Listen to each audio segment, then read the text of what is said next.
Josh, so you had the walk-off hit against Illinois, big hit again tonight to give you guys the lead.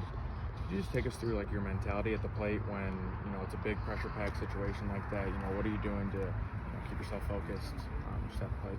Yeah, I go up there sticking to my approach like I always do. I found myself actually in an 0-2 count tonight, so I just stepped out of the box, took a breather, told myself, you can do this. Like, stick to your approach, stick to what the coaches teach. And, I fought off a couple pitches. I think it was a 2-2 count. And, I just got a pitch that I liked. I could hit up the middle, just not doing too much, Base hit, scored 2. I knew that with Bobby on second. So I really just stuck to my approach. I'm going to ask you the same thing I actually asked Bobby. I asked him if it was the biggest hit of his college career. Given the stakes of getting into the Big Ten tournament, needing this game, do you feel like the go-ahead hit you had was the biggest hit of your career? Just like Bobby's was the biggest of his career at the time. I would say yes. I would say yes. That probably was right there. That hit tonight. That's what I'd say. You've come up big multiple times this season, specifically with 2 outs. So is there a different mental approach that you're thinking about when you're in a situation in which it is 2 outs, and it's you get a hit or the inning's over? Yeah. I really don't like being the last out of the inning, and we had a couple times, throughout the season at Michigan, where a 2-out double sparked like Ellis. I mean, Ellis didn't have 2 outs, but his double is what sparked, our this inning. And so, there's a lot that can happen with 2 outs. So going up there, just trying to drive the ball the other way, up the middle, get on base and trust the guys behind me. We got a great group of guys. We're really good at the plate. And so just getting on base, getting in scoring position, and trusting the guy behind me to do his job.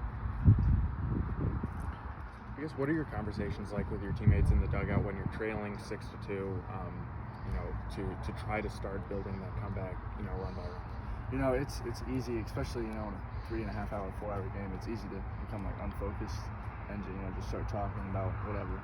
But we're there for each other. We hold each other accountable. It's to stay focused. We got a job to do. The pitching staff's out there, throwing well. We gotta put up some runs behind them. So it's stay focused, do our jobs, and if everyone does their job, then we'll come out on top. Anything else? A couple guys in front of you came up with some big hits, and then you followed them. What was sort of the emotion unraveling when you saw them come up with the big hits and then getting on base? It's awesome. It's a team effort, and that shows it right there. There was, like I said, Ellis started that inning pretty much, and he batted like 6 or 7 tonight, and I'm 3-hole, and so there's just a chain reaction right there that happens, and it's awesome. It's awesome when that happens. That was a 6-run inning, and it takes everybody.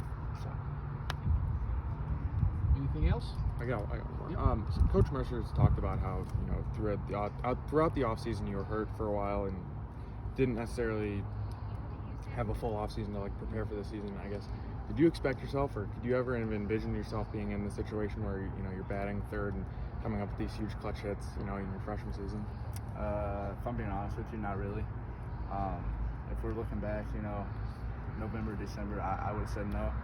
But there's a lot of stuff that goes into it, and we had our exit meeting, and I was told what I needed to do, and I did it to the best of my ability, and it worked out.